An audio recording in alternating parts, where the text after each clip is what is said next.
Nous commençons maintenant le quatrième chapitre qui s'intitule Théorèmes généraux de la dynamique du point matériel. Nous allons définir dans ce chapitre une nouvelle méthode, une nouvelle approche pour traiter la dynamique du point matériel. Comme vous allez le voir par la suite, cette approche s'avère plus intéressante pour traiter une catégorie de problèmes de mécanique du point matériel, étant donné que ça permet d'accéder à la solution de manière plus efficace que si l'on utilise les lois fondamentales de la dynamique. Alors, ce que l'on va faire, on va soit revoir, soit définir de nouvelles grandeurs physiques et en partant des lois fondamentales de la dynamique, on va démontrer de nouvelles relations entre ces grandeurs physiques que l'on va énoncer sous forme de théorèmes généraux. D'ailleurs, c'est pour cela que ce chapitre s'appelle les théorèmes généraux de la dynamique du point matériel.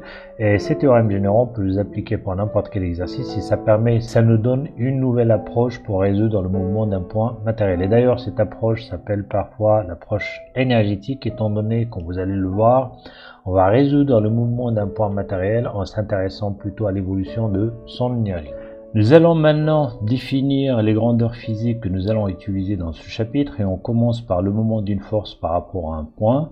Alors pour ce faire, on considère une force F dont le point d'application est égal à A et le moment de F par rapport à un point O quelconque est égal à OA vectoriel F. Notez bien que le moment est noté par la lettre M qui n'est autre que la première lettre du mot moment.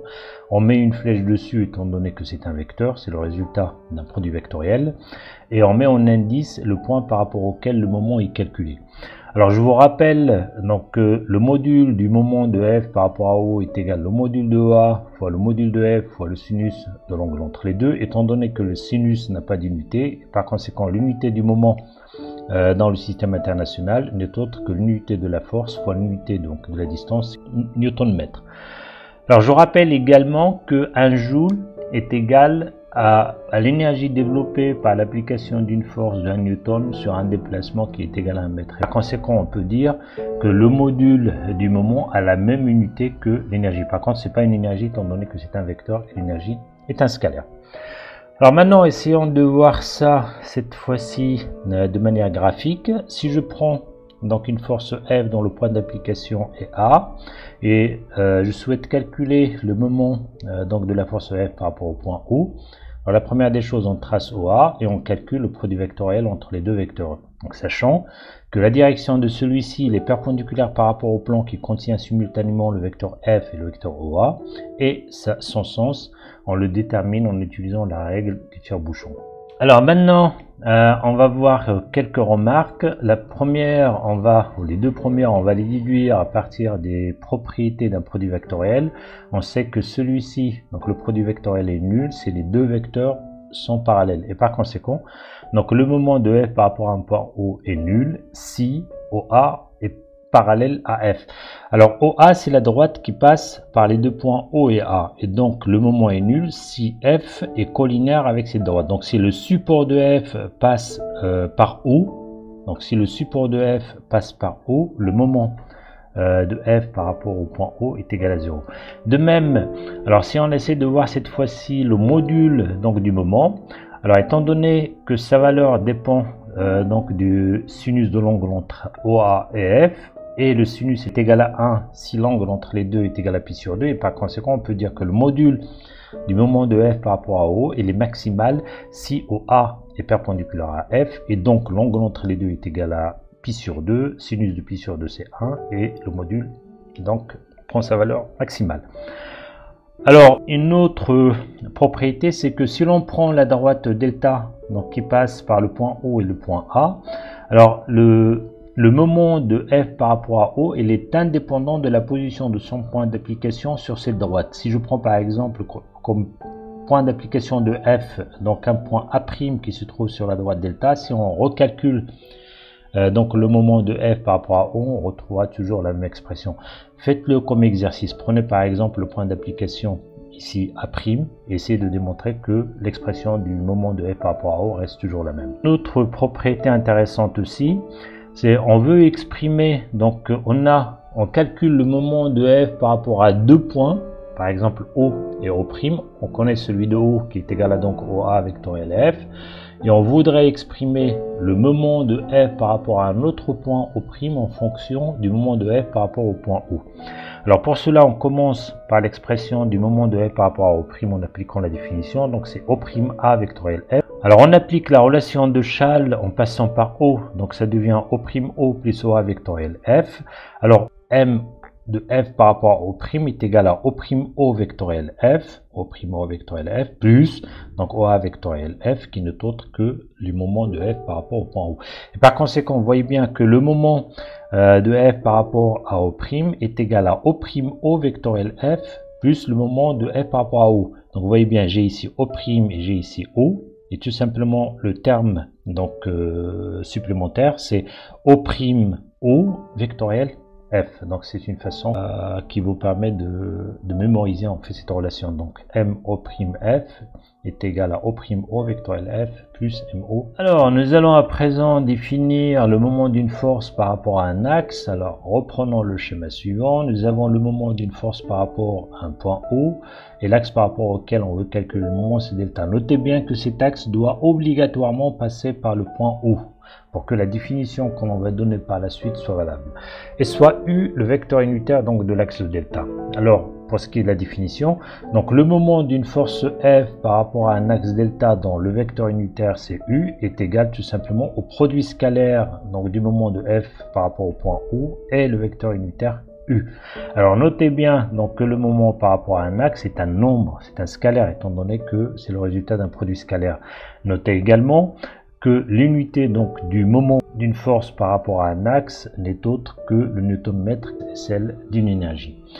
Alors pour ce qui est donc du côté graphique, le moment d'une force par rapport à un axe delta n'est autre que la projection donc du moment de F par rapport au point O, donc c'est le point par lequel l'axe delta passe, donc c'est la projection de ce moment sur l'axe delta, c'est ce qui est donné ici en blanc. Une remarque, c'est qu'en fait le moment d'une force F par rapport à un axe delta, elle est indépendante de la position de O sur cet axe delta. Alors, on peut facilement le démontrer si on prend un autre point O' donc sur l'axe delta.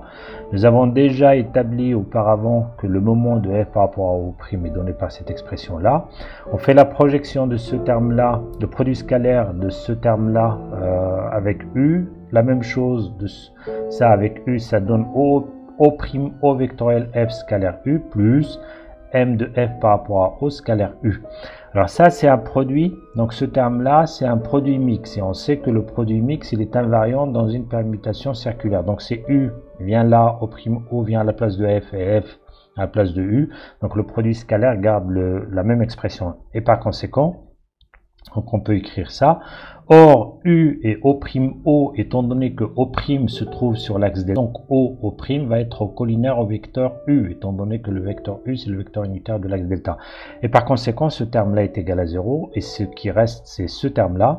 Et donc ça, c'est le moment de F par rapport à delta. Ça, c'est le moment de F que nous avons déjà par rapport à delta. Et donc, vous voyez bien que si on prend un autre point O' qui appartient à delta, on aura toujours la même expression pour le moment de F par rapport à cet axe delta. Nous allons maintenant définir le moment cinétique par rapport à un point. Alors, pour ce faire, nous considérons un point matériel, donc M, qui a une masse petit m et une quantité de mouvement P par rapport à un référentiel R, et on veut calculer le moment cinétique par rapport au point O. Et donc, le moment cinétique par rapport au point O est égal à OM vectoriel P. Alors, quelques remarques. La notation qu'on utilise, c'est la lettre grecque sigma pour le moment cinétique. On met une flèche, étant donné que c'est un vecteur, c'est le résultat d'un produit vectoriel. En indice, on met le point par rapport auquel on calcule le moment cinétique. On peut développer, et ça donne, en remplaçant P par MV, ça donne donc OM vectoriel MV de M par rapport à R. Alors, pour ce qui est de l'unité du moment cinétique dans le système international, donc c'est une longueur fois une masse fois une vitesse. L'unité de longueur, c'est le mètre, l'unité de la vitesse mètre par seconde, donc ça fait mètre carré par seconde, et l'unité de la masse, c'est le kilogramme, et donc ça fait comme résultat kilogramme mètre carré seconde moins 1. Alors, quelques remarques s'imposent, donc remarque avec S.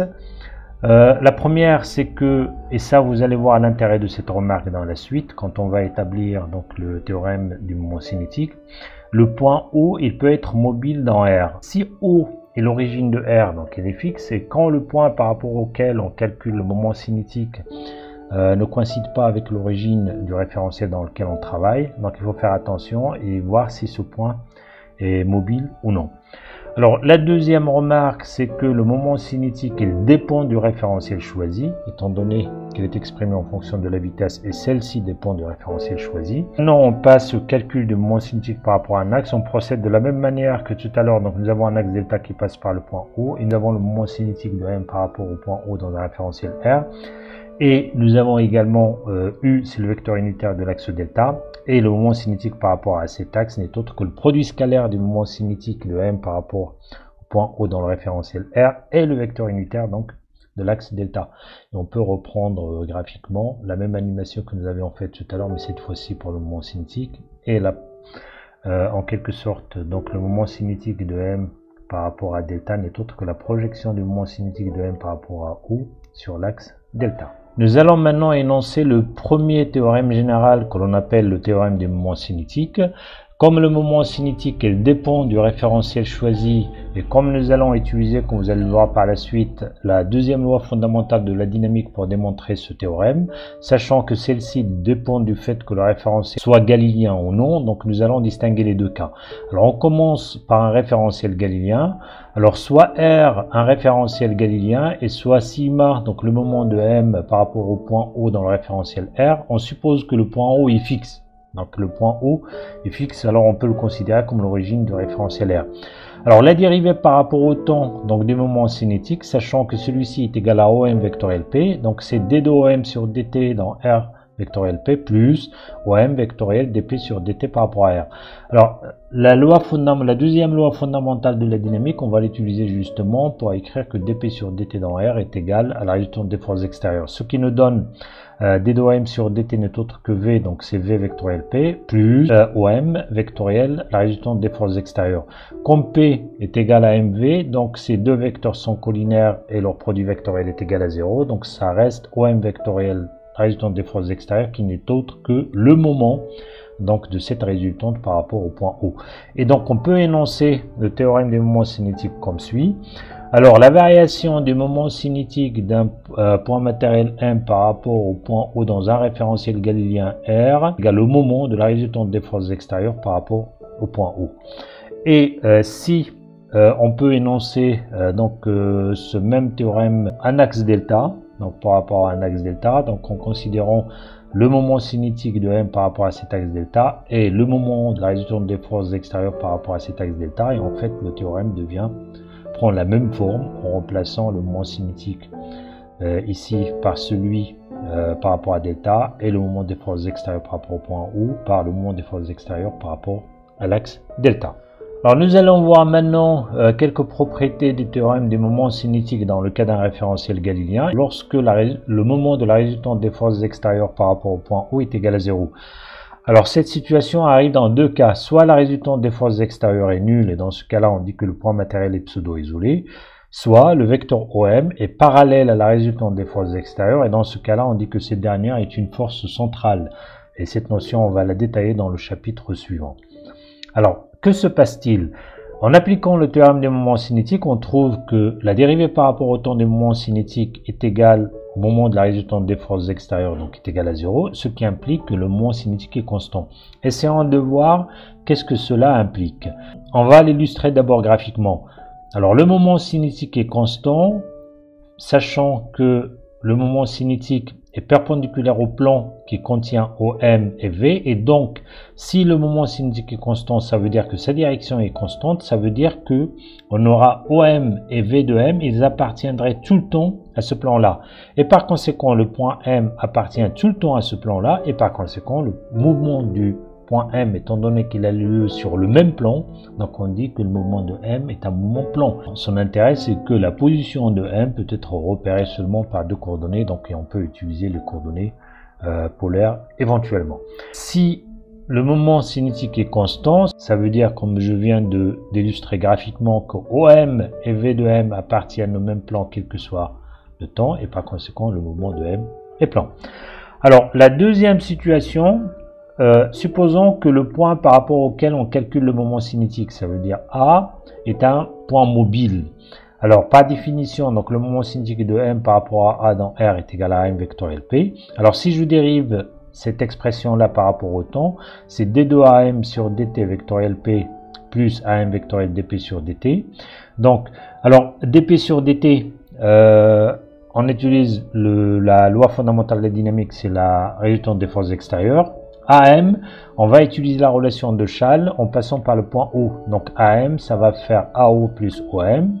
Et donc, j'aurai d2 AO plus OM sur dt par rapport à R vectoriel P plus, et ça, ce n'est d'autre que le moment de la résultante des forces extérieures par rapport au point A. Or, d sur dt de AO par rapport à R, c'est moins d sur dt de OA par rapport à R, qui n'est autre que la vitesse du point moins la vitesse du point A.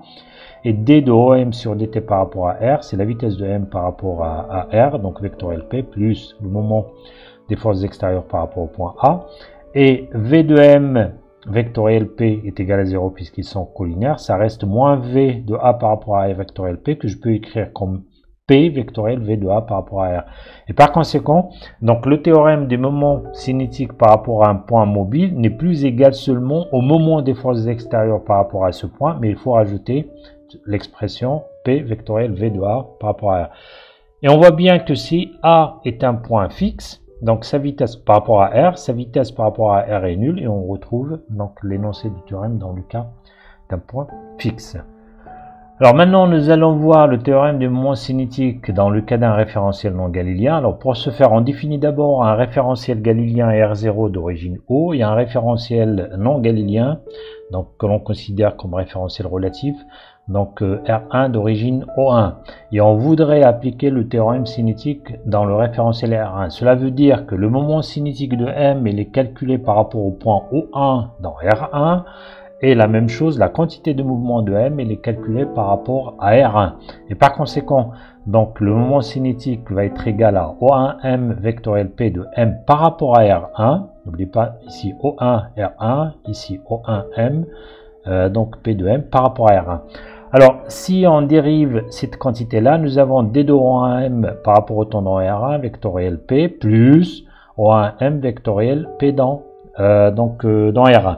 Alors, comme R1 n'est pas galiléen, donc la loi fondamentale de la dynamique, donc dP sur dt dans R1 est égal à la résultante des forces extérieures plus les forces d'inertie, plus la force d'inertie d'entraînement, plus la force d'inertie de Coriolis. Et par conséquent, je vais avoir ici V de M, D de M par rapport au temps dans R1 n'est autre que la vitesse de M dans R1, donc vectoriel P de M par rapport à R1, les deux sont collinéaires, donc c'est 0.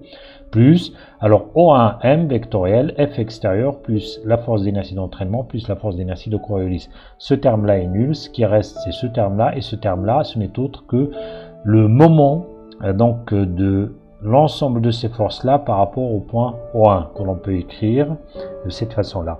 Et en conclusion, donc le théorème des moments cinétiques dans un référentiel non galiléen nous permet d'écrire la dérivée par rapport au temps du moment cinétique de M par rapport à O1 dans R1 est égale au moment des forces extérieures par rapport à O1 plus le moment de la force d'inertie d'entraînement et la force d'inertie de Coriolis par rapport au point O1.